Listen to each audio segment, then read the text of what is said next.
예, 잊어 잘 기억이 안 나신 분을 위해서 예, 제가 또 고려를 해야 되겠네요. 마태복음 14장을 간단하게 정리하면서 15장으로 가겠습니다. 마태복음 14장 한 13, 12절까지 한 문단은 예수님께서 이제 헤롯 왕이 분봉한 헤롯 대왕의 아들입니다. 이제 그 대왕이 예수님께서 기적을 베푸는 것을 듣고 이게 세례 요한이 다시 산 거 아니냐 이렇게 이것은 헤롯 왕이 이렇게 얘기했다는 것은 역사적인 사실이라는 것을 반증하고 있는 겁니다.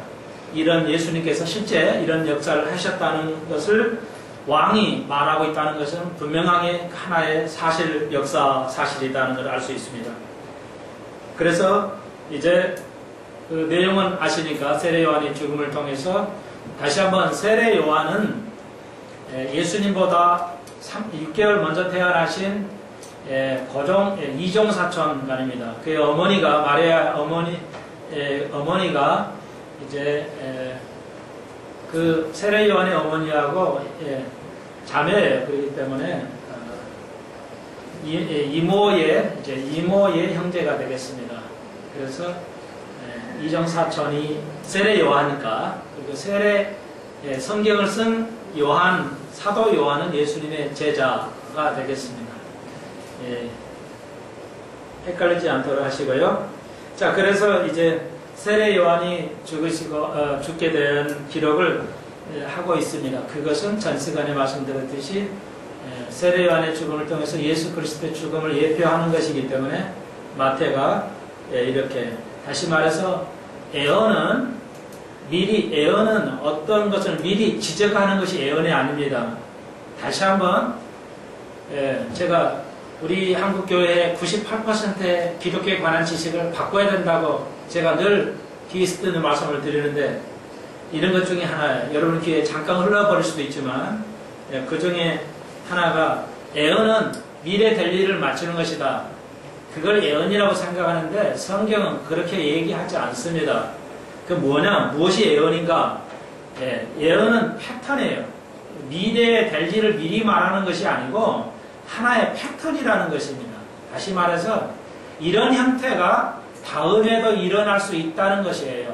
그러니까 다 예상할 수 있다는 겁니다. 여러분이 다 예언가가 될 수 있다는 것입니다. 그래서 세례 요한의 죽음 곧 예수의 죽음이 될 수 있다는 것을 이렇게 패턴을 통해서 하나의 양상이라는 거죠. 그 과거에 일어난 걸 통해서 앞으로 일어나게 될 것이라는 것입니다. 그러니까 완전히 새로운 것이 아니고 과거에 있었던 일들이 일어나는 것이다. 그래서 역사는 반복한다는 것, 그걸 기억하시면 좋겠습니다. 그러니까 예언은 패턴이다. 이래버리면 이게 뭔 말인가 잘 이해가 안 되는데 자꾸 들으셔야 되겠습니다. 그래서 간단하게 정리를 해드렸고, 그리고 이제 예수님께서 13절에 예수께서 들으시고 배에 떠나서 한적한 걸로 가셨습니다. 다시 말해서 세례 요한이 죽었다는 소리를 들었어요. 이제 대왕이 이제 목을 잘라가지고 바치게 되죠. 그래서 세례 요한이 순교를 하게 되고 그 소식을 듣고 예수님이 고통스러워서 자기 혼자 그냥 광야로 비인들로 들어가시게 됩니다. 그래서 그랬더니 거기까지 무리들이 쫓아와서 예수님을 괴롭히면서 예수님의 이런 것보다는 자기들의 필요를 따라서 움직이는 무리의 모습을 볼 수 있습니다. 무리들의 그 모습은, 군중의 모습은 자기들이 필요한 걸 쫓아서 다니는 것을 볼 수가 있습니다. 그러나 거기까지 쫓아온 그들을 불쌍히 여기시고 그들의 그 불쌍한 것을 본인 처지보다 그 많은 무리들의 불쌍을 여리시고 병을 치료해 주시는 그의 사역을 다시 한번 볼 수가 있습니다. 예수님은 배고플 때까지 그의 일이 바쁘셨고 그리고 그의 사역을 자기가 개인적으로 할 수 있는 사역을 다 버리면서 불쌍한 무리들을 위해서 치료하는 모습을 우리에게 보여주십니다. 한번 생각해 보시고 그 다음에 이제 5,000명을 먹으신 사건이 나오죠. 5천 명을 먹였어요. 그래서 12바구니에 이제 차게 되죠. 자, 그래서 이것은 무엇을 말하냐? 500리어의 교훈은 뭐냐? 예수의 제자들 통해서 그 상대를 먹여야 된다는 겁니다. 오늘 지도자들이, 목사들이 교회에 제대로 먹이지 못하고 있다. 강단이 엄연히 있음에도 불구하고 거의 필요 없는 진짜의 복음을 가리키지 않고 세상에 다양한 아름다운 이야기만 이렇게 가리키다 보니까 교회가 진리에 차 있지 못하다는 것이죠. 같은 얘기지만 그래서 예수님께서 예수 제자들에게 무리들에게 가리킴에 대해서 그 귀중한 것에 대해서 깨닫고 있어요. 그래서 군중들은 영적 맹인의 상태가 있고 그리고 기적을 통해서 본 예수의 제자들은 예수님이 이 땅의 구세주라는 것, 메시아라는 것을 조금씩 깨달아가고 있다는 거죠. 오늘 지도자들이 다시 한번 또 교육가들이 또 지도자들이 교회 영적 지도자들이 무리를 영적 맹인은 무리들을 잘 먹여야 돼요. 잘 먹여야 되는데 먹이는 형태만 존재하지 실제로 제대로 못 먹이고 있다는 거죠. 문제는 이제 이것을 우리에게 가르쳐 주셨습니다. 그 이유가 33절에 보십시오. 14장 34절. 무리들이 예수 앞에, 그래서 이제 예수님께서 배를 건너서 물 위에 건너오시게 되죠. 그래서 예수님 제자를 훈련하게 하셔요. 그래서 예수님께서 그 파도 때문에 밤 새벽 3시, 4시까지 졌는데도 갈릴리 호수의 그 가운데만 있으니까 예수님께 물 위에 걸어오셔서 이제 베드로와 함께 배에 타시고 그러면서 이제 배에 오르시니까 파도도 잠잠해지니까 배에 있는 사람들이 예수님의 제자들이 예수께 절하며 하나님의 아들이라 했지만 역시 예수의 제자들도 잘 이해하지 못했다는 겁니다. 왜? 우리의 말은 이렇게밖에 해석이 안 되지만 영어 성경을 보면 충분히 이해해드릴 수 있어요. 다시 한번. 그래서 하나님의 아들 맞잖아요. 이 기적을 보고 하나님의 아들이라고 예수의 제자들이 말하고 있지 않습니까? 예수의 제자들만 가지는 않았을 거예요. 그 배를 건너가야 하니까 예수님 제자들하고 또 뱃사공들을 다 타고 갔을 겁니다. 그러는데 사람들이 예수님이 바다에 서서 베드로가 빠진 거 보고 와서 딱 서니까 그 파도가 갑자기 소멸 잔잔하니까 배에 있는 사람이 모두가 당신은 하나님의 아들입니다. 이렇게. 유대인들은 국교가 유대교니까요. 그러니까 하나님의 아들입니다. 이랬다는 거죠. 근데 이 원래 의미는 하나님의 아들이라는 것은 깨닫지 못하고 그 기적을 보고 당신은 대단한 분입니다. 이 정도의 믿음을 가졌다는 겁니다. 우리의 그런 하나님의 아들이니까 그래 그 모든 사람이 기적을 보고 하나님의 아들입니다 고백했다는 뜻이 아니에요. 그러니까 이게 우리 말은 이렇게 해놔서 어떻게 번역해야 할지는 모르겠지만 그러니까 영어로 구태여 말씀드리면 God's Son, God's Son 우리가 하나님의 아들이잖아요. 그러니까 소위격으로 썼어요. 하나님의 아들. 그래서 God's Son 이렇게 되는데 아니고 더를 붙여야 돼요. 정관사. The Son of God. The Son of God이라고 했으면 맞아요. 진짜 당신은 신성이 있는 당신이 하나님이다. 그리고 오늘 우리가 이제 다음 시간에 오늘 16장에서 너는 나를 누구냐 하니까 베드로가 살아계신 하나님의 아들이다. 기가 막힌 이제 여기서 완벽하게 베드로가 완벽한 말이 이때는 다 써놓으가시라고 했어요. 당신은 다 써놓으가 하나님의 바로 아들 힘이라는 거예요.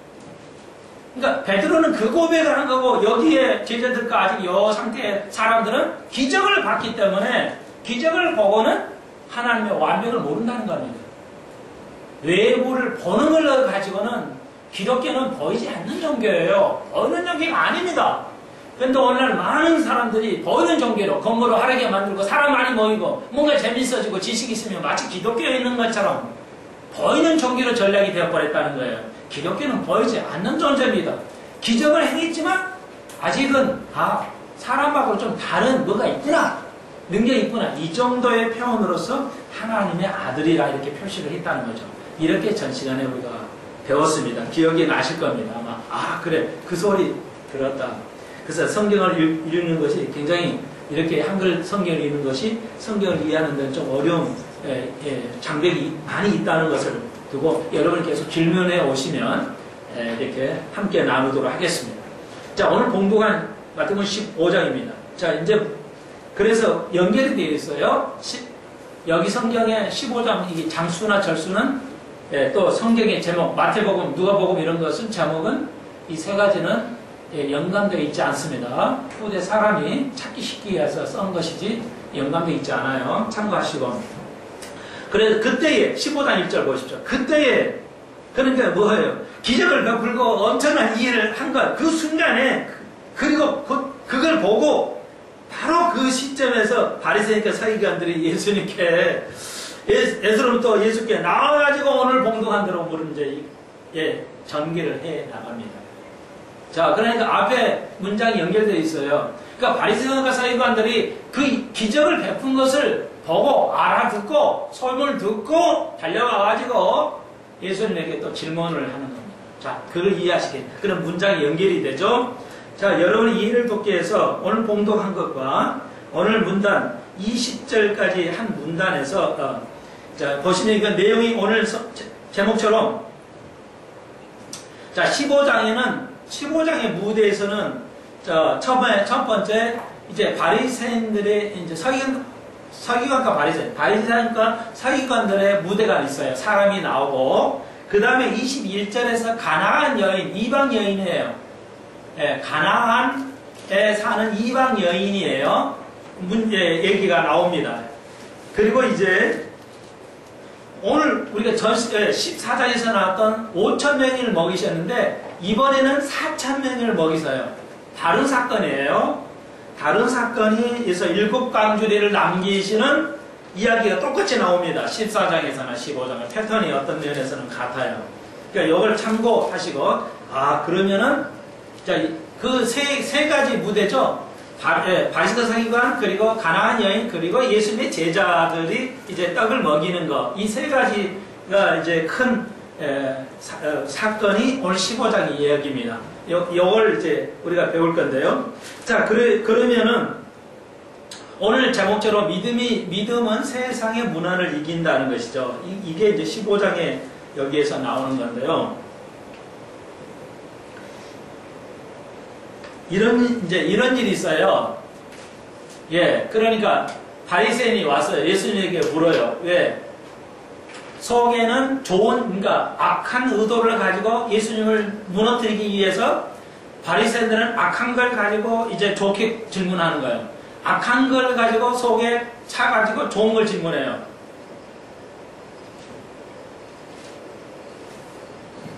참 이게 이제 정치적인 얘기는 목회자가 할 수 있어요. 여러분에게 생각을 돕도록 하기 위해서 할 수가 있습니다. 그래서 이거죠. 오늘 정치인들이나 또 학자가 이렇게 또 유명한 학자가 말이죠. 그런 얘기를 해요. 그래서 요즘 그게 좀 문제가 있잖아요. 유신을 통해서 100만 불 우리가 소득 왔다 이렇게 수출한다 유신을 했기 때문에 근데 그걸 말하는 정치인은 옛날에는 그걸 반대했는데 지금 와서는 또 이제 필요에 따라서는 또 말 뒤집었죠. 그렇게 말한 정치인들과 교수들이 달변가들인데요. 서울대 교수 이렇게 하시는 분인데 제가 깜짝 놀라서요. 그 지식이 그것밖에 안 되는 것인가. 이게 무슨 얘기냐면은 판단력이죠. 그러니까 나쁜 얘기를 가지고, 그러니까 이게 유신이라는 나쁜 걸 가지고 경제적으로 도움을 줬다. 이게 어필을 하려고 그러는데 유신이라는 악한 걸 가지고 경제적으로 좋은 걸 더 했지 않냐. 그러니 이건 정당성 있지 않냐. 늘 말씀드리지만 악한 잘못된 걸 가지고 좋은 일을 했다는 걸 정당성 있으면 안 된다는 겁니다. 그게 세상의 문화라는 거예요. 좋은 걸 가지고 해야 돼요. 그것이 맞다고 한다면 또다시 혁명이 일어나가지고 더 좋게 국민들에게 먹여 살리면 되는 겁니까? 큰 위험한 거예요. 여러분, 어느 나라 헌법도 그럴 겁니다. 저는 모르겠지만. 추측건데, 혁명은 헌법에서 인정하지 않습니다. 불법입니다. 근데 마치 정당성을 부여하려고 하는 무서운 짓들을 하고 있어요. 똑같은 겁니다. 오늘 그렇게 해서 국민들이 모르니까 그런 거보다 먹고만 살게 해주면 되지 뭐. 국민들은 이럴 수 있어요. 아주 저질스러운 민주주의예요. 이런 민주주의도 아닙니다. 내가 그냥 정부가 누가 하든 간에 그냥 좋은 국민들 편안하게 먹게만 살면 해주면 되지. 그러니까 우리가 보릿고개에 넘어가니까 지금 우리가 2만 불 소득인데도 국민들이 행복감에 젖어 있어요? 아니거든요. 인간은 먹여 살려준다고 해서 이게 민주주의가 끝나는 게 아니거든요. 그걸 알아야 되는데 그냥 누가든지 먹고 살려주면 하여튼 그거 건너갑시다. 자, 그래서 이제 여기 성경으로 돌아와서 똑같은 거예요. 그 시대에 오전에 말씀드렸듯이 오늘 이제 여기 들어가니까요. 구약을 히브리어로 다 외워버린, 정말 이건 그렇게 외울 수 있을까? 그렇게 외웠어요. 학자들이 증명해서. 제가 연구한 게 아니고요. 학자들이 연구한 거예요. 그러니까 히브리서 2배만을 외울 수 있어요. 성경 전체로 완전히 외울 수 있습니다. 랍비들이. 그렇게 공부를 해요. 그런 무시무시한 랍비들이 예수님을 공격해요. 뭘 공격하냐면 고로반이라는 거예요. 하나님의 것이라는 뜻이에요. 고로반. 그러니까 뭐냐면, 자, 이제 오늘 문화를 얘기하는 거예요. 자기가 이 바리새인들은 돈을 좋아하는 사람들이에요. 정치, 경제 다 가지고 있었어요. 바리새인들은. 그래가지고 돈을 좋아해요.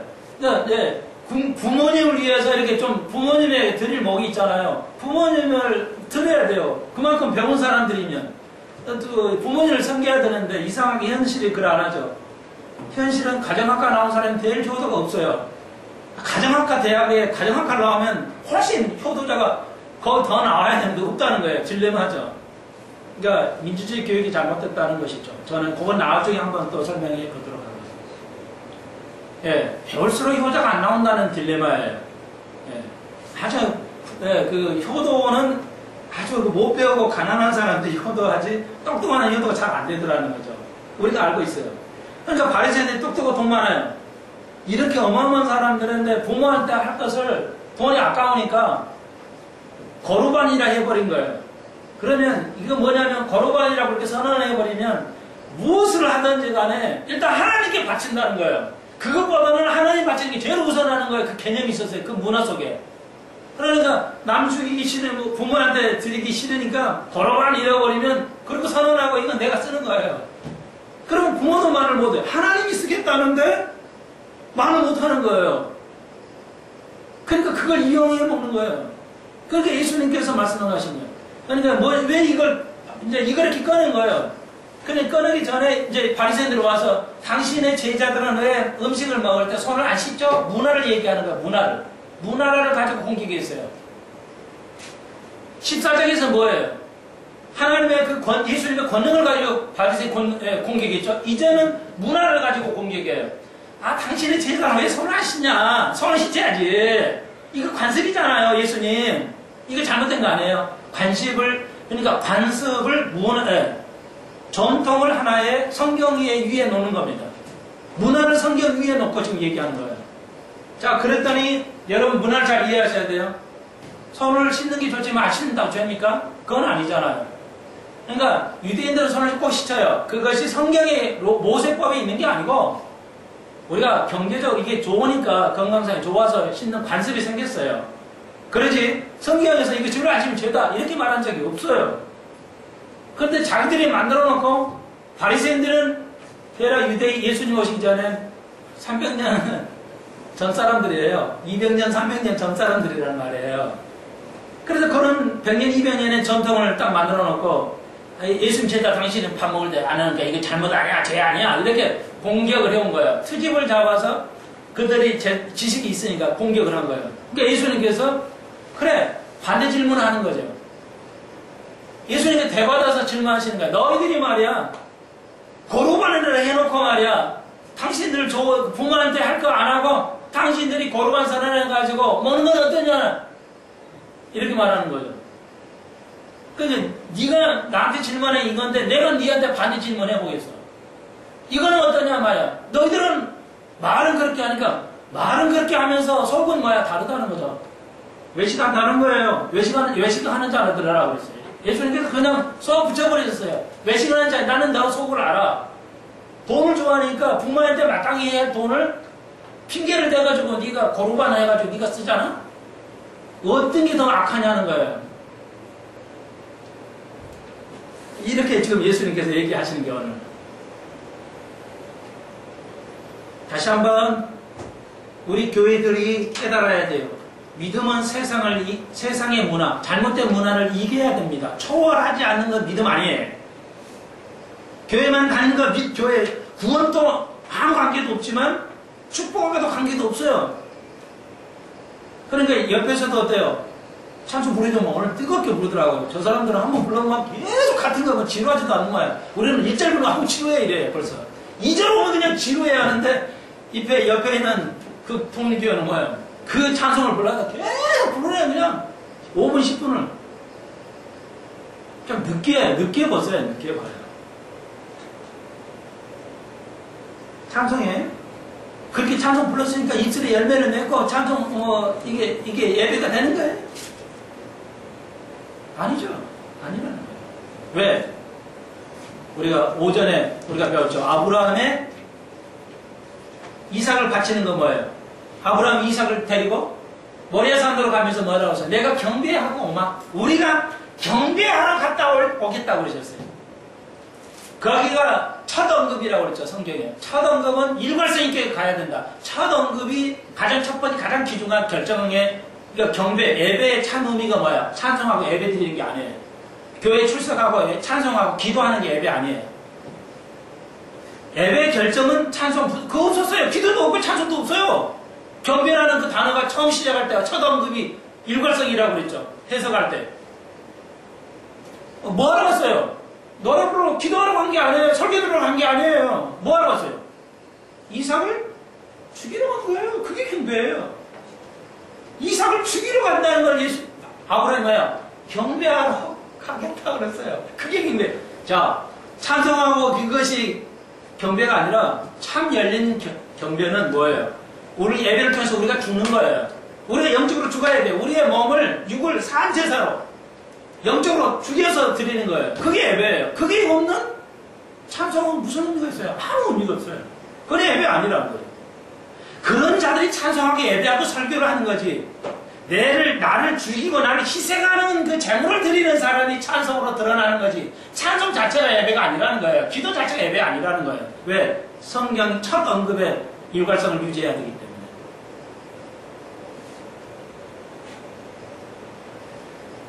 그래서 왜 이렇게 생각했냐면 랍비들은 귀신은 공기 전염을 하는 걸로 알았어요.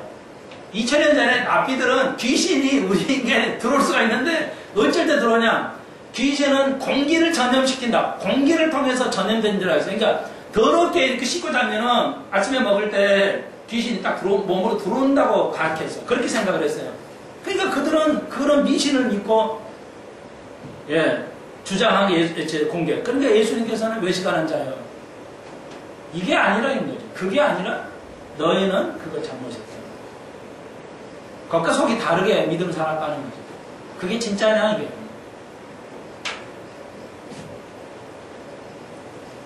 오늘 우리가 그럴 수 있죠. 여러분이 기도하실 때 그냥 해주시고 뭐 하도록 하옵시고 제가 반대 질문을 해볼게요. 하나님 이렇게 말씀해요. 오늘 이대로 말하면 네가 그렇게 하냐 너는? 네가 전도한다고 하는데 너는 전도하냐? 네가 이렇게 할 때 너는 이거 하냐? 물어보신다는 거예요. 주님은 반대 질문을 좋아하셔요.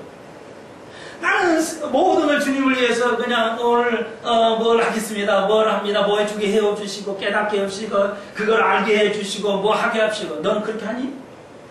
물어본다는 겁니다. 그렇게 안 하면 외식하는 자예요. 그 기도 아무 의미가 없다는 거예요.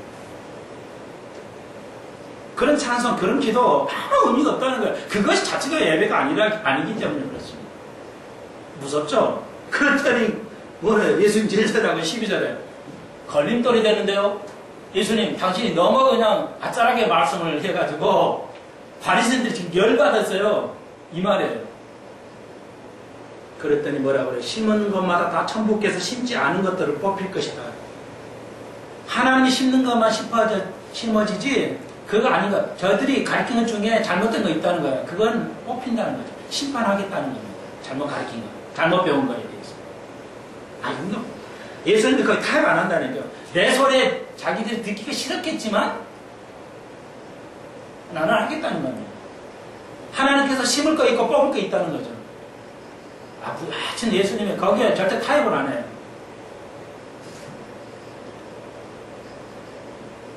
진짜 목사는 여러분이 정말 듣기에 기분 나쁠 설교해야 돼요. 한국교회는 안 해서 사고예요.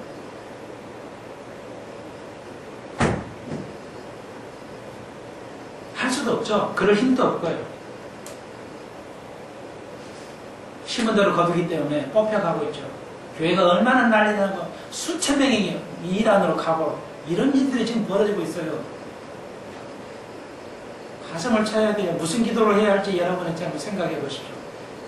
우리가 그럴 수 있다는 겁니다. 우리가 외식할 수가 있어요. 말로는 반대로 가고 말이죠. 한국 교회 6만의 교회들이 10만이 넘는 교회들이 10만이 있다고 그랬죠. 5만의 교회라고 그러죠. 5, 6만의 교회. 멋있는 기도하는데 예수님이 질문합니다. 너 외식하는 지가 될 수 있다는 거죠. 너는 그렇게 하느냐고 물어요. 오늘 교훈입니다. 여러분, 그래서 우리가 이 문화를 잘 이기고 가야 돼요. 뭐 남이 다 그러니까요. 나도 그렇게 해야죠. 그래서 10절이 키워드입니다. 무리를 불러 이르시되 듣고 깨달으라. 깨달으라는 거. 지금 14장, 15장, 16장 같아요. 예수님 가르침을 깨달아야 된다는 겁니다. 알아야 된다는 것입니다.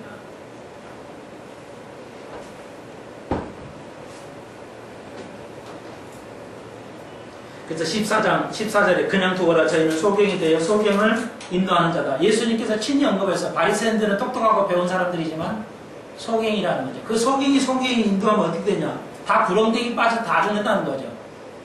이걸 넓게 해석할 때 한국교회가 그렇다는 거예요. 이단의 잘못된 목사들에 의해서 그 많은 수만 명이 나오는 교회들 어떻게 할 거냐는 거예요. 다 구렁텅이 빠진다는 겁니다. 그러니까 이스라엘 제자들을 왜 예수님께서 격분하시면 이렇게 가르쳤을까요? 바리새인 혼자 죽으면 되는데 그걸 따르는 많은 백성들이 다 죽는다. 구렁텅이 빠진다는 거죠. 이게 지금 문제예요. 그 목사 하나 잘못된 거 괜찮은데 거기에 있는 소속되는 거의 모든 교인들이 구덩이에 빠진다는 겁니다. 예수님께서 이걸 지금 보고 계신다는 거죠.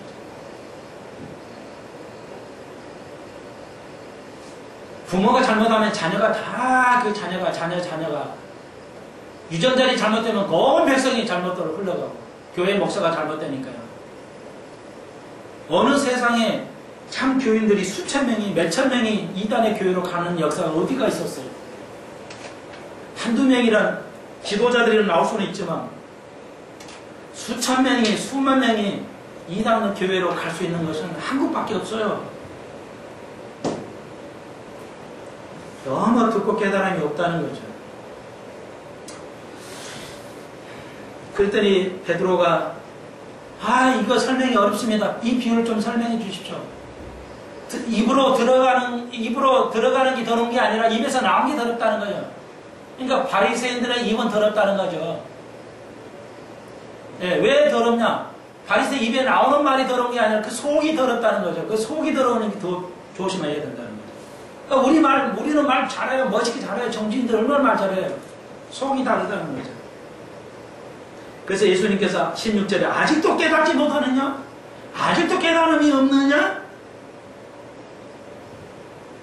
입으로 들어가면 다 배출되지 않냐? 더럽지 않다는 거예요. 그런데 18절 입에서 나오는 입에서 나온 것들은 마음에서 나오나니 이것이 사람을 더럽힌다는 거야. 바리새인들 이거 입에서 나오는 그 멋있지만 그 말이 사람을 다 오염시킨다는 거예요. 그래서 10절 마음에서 나오는 것은 악한 생각과 살인과 간음과 음란과 도둑질과 거짓증과 해방이니 이것들이 사람을 더럽힌다는 거죠. 바리새인을 두고 하고 바리새인을 소경이라고 말하죠.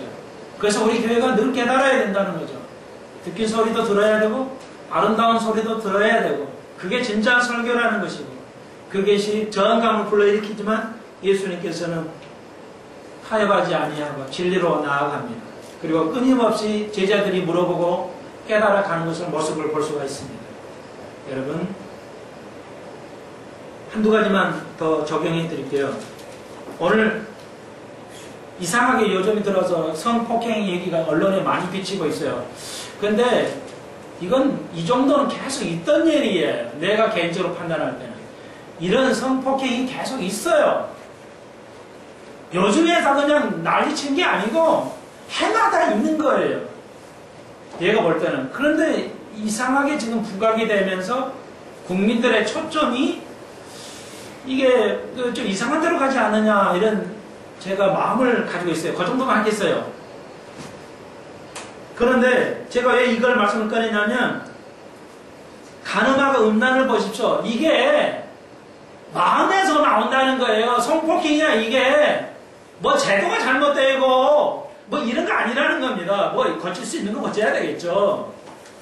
그게 예수님께 이 시대에 처방을 주시는 거예요. 성폭행이라든지 음란이나 간음이 말이야 뭐 해가지고 뭐 생기는 거냐? 마음에서 생긴다는 거예요. 문제는 그러니까 지금 이런 성폭행이나 이런 것들이 언론이 자꾸 그것만 나오죠. 해결책은 하나도 안 나와요. 언론에서 어느 학자도. 교회에서 이걸 왜 잠잠하고 있어? 교회가 분명히 세상에 얘기를 해야지. 이게 답을 대안을 내놔야지. 뭐라고요? 마음이 나오는 거예요. 성적으로 그냥 주사 나가지고 안 된다. 그래서 안 해요. 그러면 바로 성폭행을 해야지. 그렇잖아요. 악한 마음에서 이런 일이 벌어지는 거지. 이걸 조금 봤다고 그냥 아동 폭행을 다 해, 성폭행을. 그렇게 안 해요. 그리고 동성연애들은 자기들은 의술에서는 동성연애는 유전인자가 있다. 동성애를 살아가는 유전인자. 그걸 찾는다고 난리를 치고 있어요.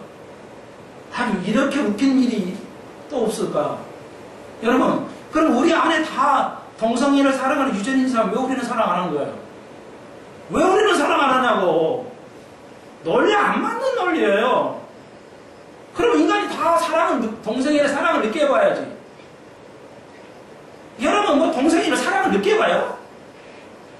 유전자가 있다면 말이 안 되는 겁니다.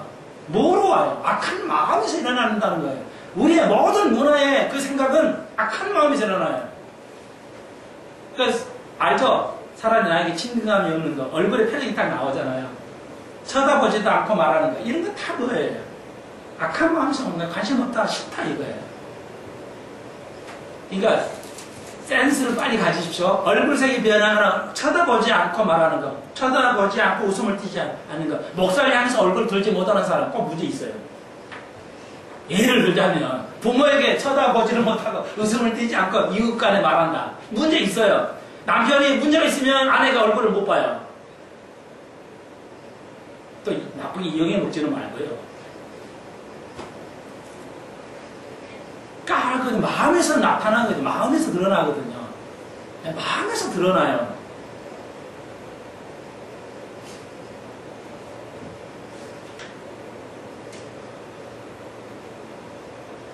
해답입니다.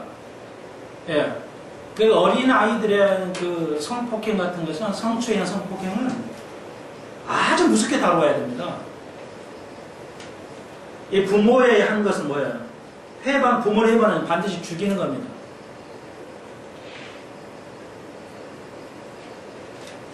아이들은 부모에게 절대적으로 순종하게 돼 있어요. 그건 얘기 안 하면서 우리의 자녀들은 이렇게 잔소리만 해 이렇게 말합니다. 이렇게 말하십시오. 내가 잔소리하는 게 잘못이야. 그럼 이제부터는 네가 순종해. 그것도 있잖아 성경에. 부모에게 순종하는 말 있잖아. 네가 순종하는 게 잔소리가 나가지. 이렇게 가르치십시오. 제발. 맨날 잔소리 하냐 안 하냐고 싸우지 마시고 내가 잔소리를 하는 게 잘못이야. 근데 안 해야 돼. 근데 왜 할까? 반대 질문을 해야 돼. 네가 순종하지 않잖냐? 구매를 순종하라고 했잖아. 네가 안 순종 안 하니까 내가 잔소리 나가지 않냐. 예수님께서 반드시 질문해요. 반드시 질문하셔요. 네가 물알을 가지고 나에게 말하냐? 나는 너 속을 가지고 말한다. 예, 다시 한번 가늠하고 음란하는 건 마음에서 생기는 거예요. 사람을 바꿔야 돼요. 그걸 교회가 세운 목적이에요. 이 세상 사람의 마음을 바꾸는 거예요. 그것이 교회가 할 일이에요. 교회가 5만 명, 10만 명 모이는 게 중요한 게 아니에요. 1000만 명이 모여도 세상은 변하지 않고 있어요. 마음을 바꿔야 돼요. 네. 그러니까 아주 돈 많은 사람들이 횡령하는 거 있죠. 비자금, 횡령, 배임죄. 성경에는 없잖아요. 여기 도둑질 있잖아요. 배임, 횡령, 비자금 이게 다 도둑질하는 겁니다. 돈이 어디서 찍어서 만들어요? 갑자기 돈을 많이 벌려면 다른 그만큼 돈을 벌면 그만큼 잃은 사람이 있어요. 돈이라면 찍어서 내는 게 아니거든요. 어느 사람이 많이 가져면 잃은 사람이 있는 거예요.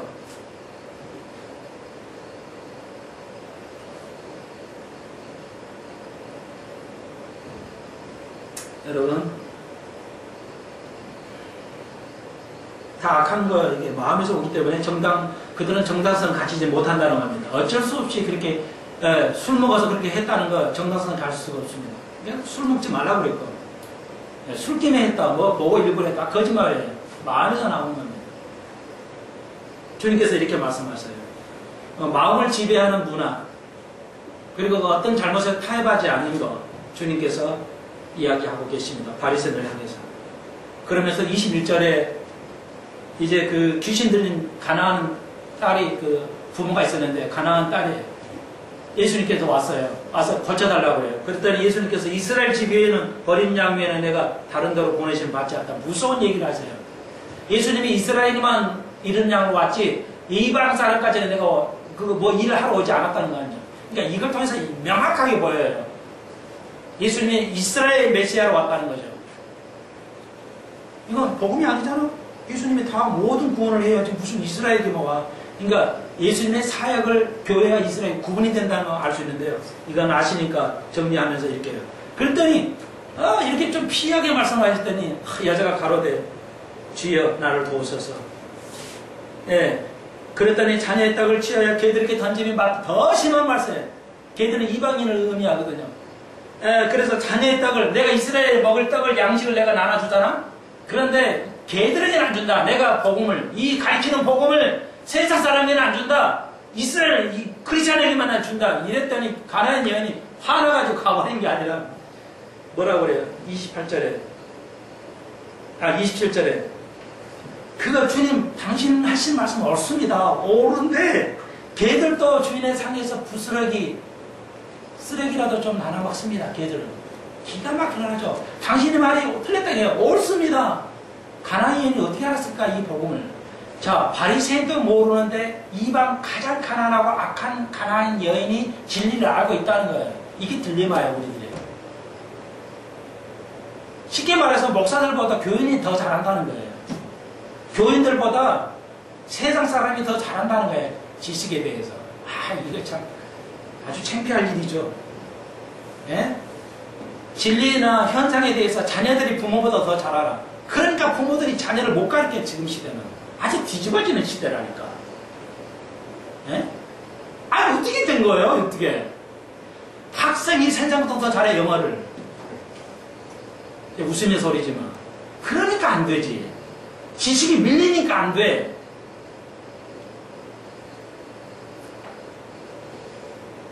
이게 15장에서 예수님 마태가 이야기하고 싶은 거예요. 그렇게 진짜 잘 알아. 하나님을 잘 알아. 바리새인들은 예수님하고 전쟁만 하고 싸우고만 했는데 쓰레기 같은 인간, 개 같은 인간이었던 가나안 여인들, 우리들이 뭐예요? 주님을 안다는 겁니다. 어느 사람의 편에 서야 될 것인가. 마태가 얘기합니다. 선택을 하는 거예요. 믿음은 선택이라고 그랬죠. 이 말은 기독교는 뭐 이상한 걸 찾는 게 아니에요. 찾을 수도 없어요, 진리는. 인간은 진리를 찾을 수도 없고 이해할 수도 없어요. 옳고 그런 걸 이해할 수도 없습니다. 기독교를 따라서, 예수를 따라서는 옳고 그런 것도 이해할 수도 없어요. 여러분, 여러분이 지금 알 것 같죠? 그렇지 않아요. 그러니까, 옳고 그런, 하나님 축복과 그리스도니까 예벨산이라는 거, 저주와 축복의 산을 우리에게 주셨어요, 양쪽에. 믿음은 뭐냐? 좋은 거 선택하라는 거야. 교회 믿으면 복 받는 거다. 그대로 하면 이거 복 받는 거다. 알고 믿는 거예요. 그러니까, 아니고 선택하는 거예요. 구원도 선택하고 복도 선택하는 거예요. 우리가 해봐가지고, 고행을 해봐가지고, 복을 누리는 게 아니란 말이에요. 그건 밑도 끝도 없어요. 진리를 어떻게 찾는지 어떻게 알아요? 그게 아니에요. 명백해요. 진리와 비진리, 축복과 저주가 놓여 있어요. 믿음은 뭐예요? 그걸 선택하는 거예요. 아무리 어린 사람도 선택할 수 있어요. 옳은 걸. 좋은 걸 선택하라는 겁니다. 그게 기독교예요. 그게 복음이에요. 오늘 축복만 얘기하잖아요. 복음은 축복하고 심판이 같이 가야 돼요.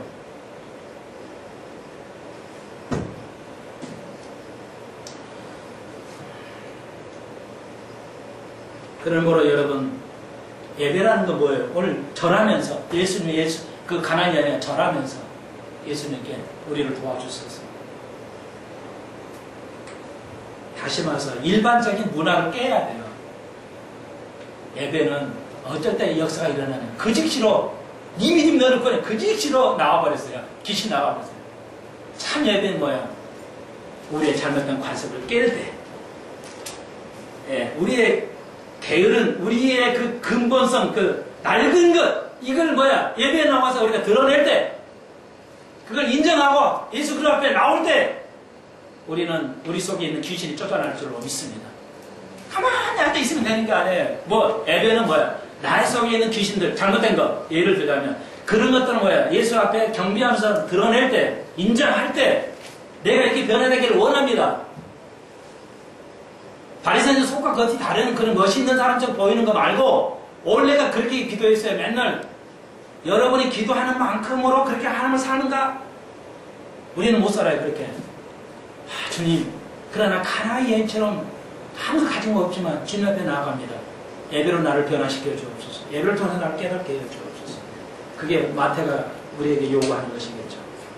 그리고 이제 이렇게 가르쳤더니 광야에 많은 사람이 있어요. 또다시 예수님께서 제자를 통해서 7강 다 먹이시고 7강전에 남기셨어요. 그리고 그에 먹는 사람들이 4,000명이었다. 여러분 이렇게 배웠으면 이제 세상에 나가서 직장에서 사람들에게 뭐 한다? 먹여야 된다. 가르쳐야 된다. 그런 아름다운 숲에서 가족 되기를 주의 이름으로 축원드립니다. 다음 시간에 16장으로 나아가도록 하겠습니다. 기도드립시다. 사랑하는 주님 감사합니다. 가장 모든 걸 가지고 있는 모두가 인정하는 바리새인들이었습니다. 서기관들이었습니다. 그러나 예수를 몰랐습니다. 가장 예수를 몰라고 천하고 짐승 같은 존재가 됐던 가나안 여인, 그는 안전하게 하나님을 알았습니다. 그리고 솔직함으로 나아감으로 귀신을 물릴 수가 있었습니다. 우리에게도 이런 믿음을 주옵소서. 각각 속이 다른 예식의 삶을 사는 저희들을 하나님같이 겸손하심으로 나아와서 변화되게 하고 깨닫게 하시고 예배를 통해서 우리 속에 있는 거짓 것들을 다 드러내게 하여 주옵소서. 모든 것은 악에서 마음에서 나온다고 그랬으므로 이 세상은 뭐 어렵습니다. 한탄하지 않게 하시고 해결책을 제기하시고 이 복음을 알리게 하시되 모든 것이 악한 우리의 마음에서 나온다고 그랬으므로 우리의 마음을 변화시킬 수 있는 귀한 이 시간의 말씀이 되게 하여 주옵소서.